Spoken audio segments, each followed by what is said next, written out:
টেকনোলজির যে অ্যাডভান্সমেন্ট হয়েছে আজকাল, এই এই যে আমরা দেখতে পাচ্ছি প্রচুর ধরনের বিভিন্ন ধরনের phone, device, EarPod, headphone, watch, smart watch, মানে কোনো কিছু আর বাকি নেই আর কি।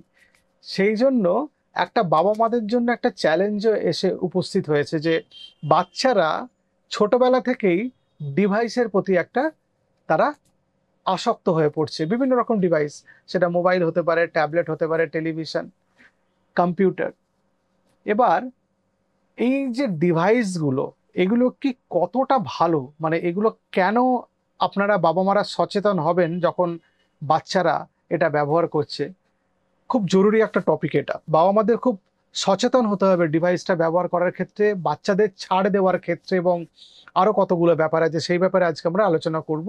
নমস্কার, আমার নাম ডক্টর এস এম মল্লিক, আমি একজন ফিজিশিয়ান। আজকে বাবা মার উদ্দেশ্যে এই ভিডিও বানানো, যে যে আমরা মোবাইল ফোন, এই যে ডিভাইস, যে স্ক্রিন টাইম আমরা বলি, যে স্ক্রিনে দেখা, এই জিনিসটা বাচ্চাদের মধ্যে খুব বেশি এখন দেখা যাচ্ছে, এবং তার জন্য বাচ্চারা আসক্ত হয়ে পড়ছে, এবং সেটার কি হেলথ ইম্প্যাক্ট বা মেন্টাল ইম্প্যাক্ট কি, সেগুলো নিয়ে আজকে আলোচনা। এই যে স্ক্রিন টাইম বাড়ার সাথে সাথে বাচ্চাদের যে মোটা হয়ে যাওয়া, তাদের অ্যাটেনশন স্প্যান কমে যাওয়া, এই প্রবলেমগুলোর সাথে যেটা আর একটা হয়েছে, সেটা হচ্ছে একটা বিহেভিয়ারাল চেঞ্জ, মানে একটা তাদের বডি ল্যাঙ্গুয়েজ, কথাবার্তা, তাদের তাদের অ্যাগ্রেসিভনেস, এগুলোর একটা চেঞ্জ এসছে বাচ্চাদের মধ্যে। সেটা বহুদিন ধরে এই ডিভাইসগুলো যত ইজিলি অ্যাক্সেসেবল হয়েছে বাচ্চাদের কাছে, তখন থেকে দেখা যাচ্ছে। এই স্ক্রিন টাইম বাড়ার সাথে সাথে যে প্রবলেমগুলো আজকাল বাচ্চাদের মধ্যে আমরা দেখি, সেগুলো একটা মোটা হয়ে যাওয়ার কথা তো বললামই, তাতে ইনঅ্যাডিকুয়েট স্লিপ শিডিউলস, মানে তাদের ঘুমের টাইমের পরিবর্তন হয়ে যাবে এবং যথেষ্ট ঘুম না হওয়া, এই যে বিহেভিয়ার প্রবলেমস যেগুলো, সেগুলো একটা বাচ্চাদের কথা বলা এবং সোশ্যাল স্কিল, যেটা ল্যাঙ্গুয়েজ প্রবলেম বলি, মানে আমরা কথা বলা স্পিচ প্রবলেম, সেগুলো কিন্তু অনেকটা ডিলেড হয়ে যাচ্ছে। বাচ্চারা অনেক বেশি ভায়োলেন্ট হয়ে যাচ্ছে, অনেক ভিডিও গেম, এগুলোতে গুলি চালানো, মারামারি, সেগুলোতে বাচ্চারা অনেক ভায়োলেন্ট, অনেক অ্যাগ্রেসিভ হয়ে যাচ্ছে বাচ্চারা। অ্যাটেনশন প্রবলেম, তাদের কোনো জিনিসে দেখে, বসে, পড়ে, বুঝে, এই জিনিসগুলো যে একটা টাইম লাগে, একটা লার্নিং একটা প্রসেস, এই প্রসেসটাতে আমাদের কি লাগে, আমাদের মনোসংযোগ লাগে, সময় লাগে, এবং সেই পদ্ধতিটার পুনরাবৃত্তি লাগে। কিন্তু এই রিলস দেখার জন্য আমরা যে পরপর আমরা চেঞ্জ করতে থাকি, এতে অ্যাটেনশন স্প্যান কমে যায় এবং খুব ইজি মনে হয় সব জিনিসকে, টাইম দিতে চায় না, প্র্যাকটিস করতে চায় না, কোনো জিনিস শেখার ইচ্ছে বাচ্চাদের মধ্যে সেটা চলে যায়। সবচেয়ে বড় কথা, এই যে শিখতে চাইছে না একই জিনিসের জন্য, যারা টাইম দিতে চাইছে না, তাদের মন যে অন্য কোথাও পড়ে আছে, এই জিনিসটা যতদিন না ব্রেক করতে পারবেন বাবা মা হিসেবে, বাচ্চাদের লার্নিংটা কমপ্লিট হবে না। আপনি দেখবেন যারা ভালো রেজাল্ট করছে বা ভালো পড়াশোনা করছে, যারা সাইন করছে, যারা ভালো জায়গায় প্লেসড হচ্ছে, তাদের স্ক্রিন টাইম কিন্তু লিমিটেড।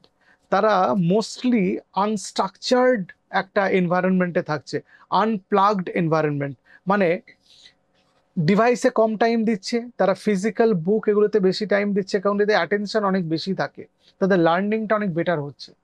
হয়তো ইন ফিউচার সেগুলো চেঞ্জ হয়ে যাবে, কারণ আজকাল বই পড়ার অভ্যাসটা আমাদের অনেকেরই চলে যাচ্ছে সময়ের সঙ্গে সঙ্গে, বিভিন্ন কাজকর্মের মধ্যে ব্যস্ততা বা স্ক্রিনের প্রতি টাইম বেড়ে যাওয়ার জন্য। কিন্তু আলটিমেটলি এটা নিয়ে আমাদের ভাবতেই হবে, বাবা মা হিসাবে আমাদের ভাবতেই হবে যে কিভাবে এটাকে একটা প্ল্যান্ড ওয়েতে বাচ্চাদের কাছ থেকে কিছুটা হলেও এটাকে দূরে রাখা যায়। কিছু কিছু ক্ষেত্রে তো প্রয়োজনীয়তা থাকবে, কিছু অনলাইন ক্লাসেস থাকবে, কিছু বই পড়া থাকবে, কিছু টপিক সার্চ করে সেগুলো দেখা থাকবে, সেগুলো তো থাকবেই।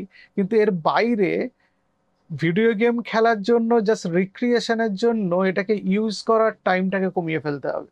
এই যে প্যাসিভ টাইম যেগুলো, সেগুলোকে কাজে লাগানো উচিত, তার খেলা, তার অ্যাক্টিভিটি, তার প্রবলেম সলভিং, তার বই পড়া, এইসব ব্যাপারের মধ্যে তাকে ইনভলভ করার চেষ্টা করতে হবে বাচ্চাদের। আমেরিকান একাডেমি অফ পেডিয়াট্রিক্স ওরা বলছে যে 18 মাসের নিচে বাচ্চার ফোন ইউজ করতে হবে শুধু ভিডিও চ্যাটিং করার জন্য। কেউ দূরে আত্মীয় স্বজন কথা বলতে চায়, তাদের সঙ্গে ভিডিও চ্যাটিং এর জন্য।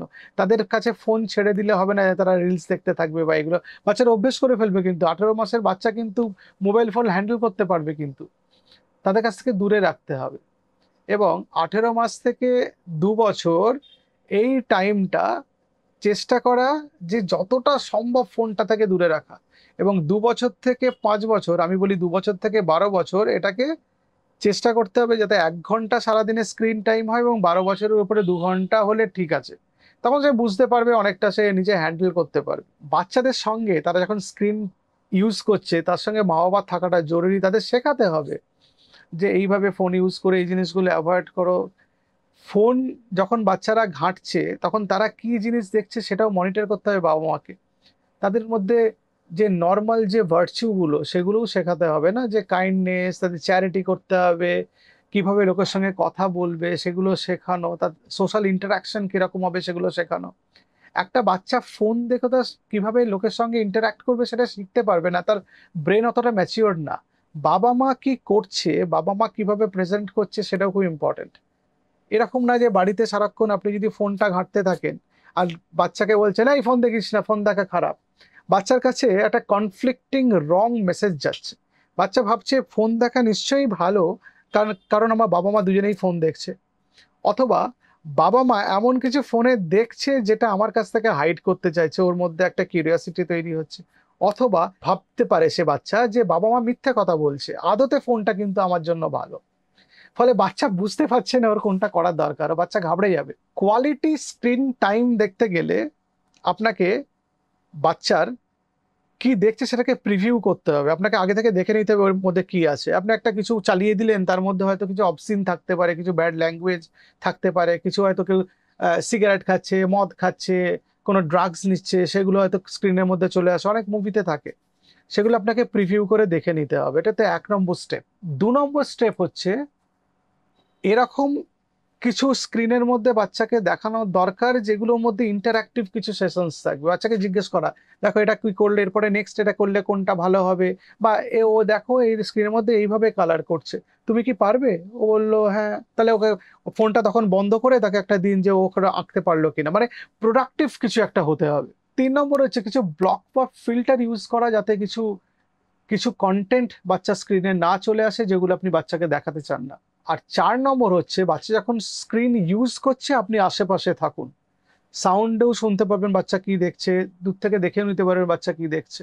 এই 4টে খুব ইম্পর্টেন্ট উপায় যেটাকে আপনি কোয়ালিটি স্ক্রিন টাইম মনিটর করতে পারবেন। আরো 2টো মেথড আছে, আরো 2টো ইম্পর্টেন্ট অ্যাসপেক্ট আছে। তার মধ্যে 5 নম্বর হচ্ছে যে বাচ্চাকে জিজ্ঞেস করা সে কি সারাদিন দেখেছে বা কি দেখতে চায়, তাহলে আপনি গেস করতে পারবেন যে ও কি খুঁজছে। আর 6 নম্বর হচ্ছে বাচ্চা যা দেখছে সেটা ডিসকাস করুন। অনেক সময় অ্যাড চলে আসে, সেগুলো ইম্প্যাক্ট কি, কেন দেখানো হচ্ছে, সেটাতে সেগুলো ভালো না খারাপ, সেগুলো নিয়ে বাচ্চার সঙ্গে আলোচনা করুন আপনি যেভাবে প্রেজেন্ট করতে চান। কিছু ক্লিয়ার আইডিয়া রাখতে হবে আপনাকে যে আপনি বাচ্চাকে স্ক্রিনটা দিচ্ছেন, তার একটা ক্লিয়ার কিছু গোল সেট করে দিতে হবে আপনাকে। যেমন আপনাকে বাচ্চাকে আনপ্লাগড আনস্ট্রাকচার্ড প্লে টাইম করে দিতে হবে। আনপ্লাগ আনস্ট্রাকচার্ড প্লে টাইম মানে সে যা ইচ্ছা কিছু খেলছে, কোনো পার্টিকুলার কোনো খেলা খেলছেন, এর মধ্যে বাচ্চারা অনেক কিছু শিখে যায়। 2 নম্বর, বাচ্চার টাইমটা ফিক্স করে দিন যে সারা দিনে এত ঘন্টা সে স্ক্রিনে দেখবে বা সারা সপ্তাহে এত ঘন্টা স্ক্রিনে দেখবে। এর বাইরে পড়াশোনা করবে বা অ্যাক্টিভিটি করবে, দৌড়ঝাঁপ করবে, খেলা করবে, দরকার পড়লে আপনার বাচ্চা যদি অ্যাডিক্টেড হয় মোবাইলে, তাকে কোনো একটা জায়গায় সুইমিং এ ভর্তি করলেন বা ক্রিকেট খেলতে পাঠালেন, মানে তাকে টাইমটা তো এনগেজ করে রাখতে হবে। তাকে তাকে তো ফ্রি টাইম দিয়ে রাখলে তাতে সে ওই দিকেই চলে যাবে বারবার। কিছু অ্যাপ আছে যেগুলো বাচ্চার স্ক্রিন টাইম কন্ট্রোল করে দিতে পারে, যে আপনি অ্যালাউ করবেন 2 ঘন্টার বেশি বাচ্চা সেই ফোনটা ইউজ করতে পারবে না, অটোমেটিক্যালি ফোনটা লক হয়ে যাবে। একটা বাড়িতে আপনাকে স্ক্রিন ফ্রি জোন ক্রিয়েট করতে হবে যেখানে আপনি ইউজ করবেন না স্ক্রিন, তাহলে বাচ্চারা শিখবে। আর যে ডিভাইসগুলো বেডরুমে চার্জ দেবেন না, বেডরুমের বাইরে চার্জ দেবে যাতে ইজিলি অ্যাক্সেসেবল না হয়। আর ব্যাকগ্রাউন্ড টিভি না চলে, বাচ্চা স্ক্রিনেও দেখছে, বাচ্চাকে অ্যালাউ করেছেন টিভিও চলছে, একদম মারাত্মকভাবে আসক্ত হয়ে পড়বে। ফলে এটাকে খুব ইম্পর্টেন্স দিয়ে আপনাকে ম্যানেজ করতে হবে, কারণ আপনি যতই মনিটর করুন না কেন কিছু কিছু কন্টেন্ট কখনো কখনো এসেই যাবে স্ক্রিনে যেগুলো আপনি চান না আপনার বাচ্চা দেখুক। সেগুলোকে বাচ্চাকে মেন্টালি প্রিপেয়ার করতে হবে যে এগুলো আসলে তুমি এগুলোকে স্কিপ করে বেরিয়ে যাবে, বা তুমি আমাদের জানাবে যে কিরকম কন্টেন্ট আসছে। খুব জরুরি, কারণ বাচ্চারা একটু ইমোশনাল হয় এবং আপনি যতই স্মার্ট বাচ্চা হোক না কেন, কিছু না কিছু ভুল বাচ্চা করেই ফেলবে অনলাইনে। যেমন বাচ্চাকে বোঝাতে হবে যে সেরকম বাচ্চা যখন আস্তে আস্তে বড় হচ্ছে, যখন কারোর সঙ্গে চ্যাট করার সময় অন্য বাজে চ্যাটিং কিছু না করে বা সাইবার বুলিং যাতে না হয়, সেই জিনিসগুলো বাচ্চাকে অ্যাওয়্যার করতে হবে। বা ও কাউকে বুলি করছে না সেটাও দেখতে হবে আপনাকে। সুতরাং আলটিমেটলি হচ্ছে আপনাকে পুরো ব্যাপারটা গাইড করতে হবে বাচ্চাকে, আপনাকেই ম্যানেজ করতে হবে আপনার বাচ্চা কিভাবে স্ক্রিনটা ইউজ করতে হবে এবং সেটাকে মনিটর করতে হবে। আপনাকে ইনভলভ থাকতে হবে। আজকাল একটু বয়স হলে একটা ফোন কিনে, স্মার্টফোন কিনে বাচ্চাদের বাবা মারা দিয়ে দিচ্ছেন, সে ফোনে কি করছে আপনারা জানেন না। সুতরাং ফোনটার কি অ্যাক্টিভিটি হচ্ছে আপনারা সেটাকে আপনাকে মাঝে মাঝে দেখে নিতে হবে। তার জন্য আপনি যেটা গুগলেই ধরুন অনেক আহ, ব্যাপার আছে আর কি, ফ্যামিলি লিঙ্ক বলে অ্যাপ আছে, সেগুলো আপনারা দেখে নেবেন। সেগুলোকে আপনারা ইউজ করতে পারেন। এরকম অনেক বাবা মাকেই দেখি, বাবা মা সারাদিন মোবাইলে বিজি, এরকম মা পাশে মোবাইল নিয়ে এরকম করে করছেন, বাবা মোবাইল নিয়ে এরকম করে করছেন, বাচ্চাও একটা আলাদা ফোন নিয়ে এরকম করছে। আপনাকে ইনভলভ থাকতে হবে। যখন ফোন বাচ্চা দেখছে না, আপনার তো ফোনে যদি আপনি কোনো অফিসের কাজ না করেন, যদি সোশ্যাল মিডিয়াতে ইনভলভ থাকেন, তাহলে তো বাচ্চা শিখবে না। আপনাকে বই পড়তে হবে, বাচ্চা বুঝবে তাহলে বই পড়ার ইম্পর্টেন্স কি। বাচ্চাকে পড়তে বসিয়ে আপনি মোবাইল দেখলে হবে না, পড়ার মধ্যে আপনি ইনভলভ হয়ে যান। বাচ্চা তাহলে ভালো করে আরো পড়তে পারবে, বাচ্চার অ্যাটেনশন ভালো থাকবে, বাচ্চা শিখবে ভালো। সুতরাং যদি আপনাকে স্ক্রিন ফ্রি এনভায়রনমেন্ট আর হ্যাবিটস বাড়িতে ক্রিয়েট করতে হয়, তাহলে সেটা আপনাকে নিজেকেও অ্যাডাপ্ট করতে হবে। বাবা মা হিসাবে আপনার এই কর্তব্য আছে এবং সেটা আপনাকে পালন করতেই হবে।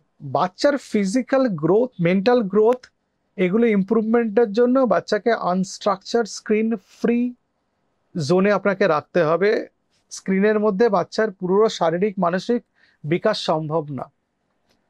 বাচ্চার স্ক্রিন টাইম বা স্ক্রিনে কি দেখছে সেটা আপনাকে মনিটর করতে হবে। সেটাকে আপনি খুব বিজি বলে এড়িয়ে বেরিয়ে গেলে হবে না, তাহলে আপনার বাচ্চা খারাপ জিনিসগুলোর সঙ্গে যুক্ত হয়ে যেতে পারে। আর স্ক্রিন প্রয়োজন পড়লে বাচ্চাকে দিতে হবে, কিন্তু সেটা কিভাবে কাট ডাউন করবেন তার একটা প্রপার প্ল্যান, গাইডলাইন এবং রুল বাড়িতে আপনাকেই এস্টাবলিশ করতে হবে। কারণ বাচ্চা আপনার, ডিভাইসটা আপনার, পয়সাতে আপনি বাচ্চাকে কিনে দিয়েছেন, যাতে ডিভাইসটা বাচ্চার ওভারঅল গ্রোথের জন্য কাজে লাগে সেই ব্যাপারটা আপনি দেখবেন। নমস্কার।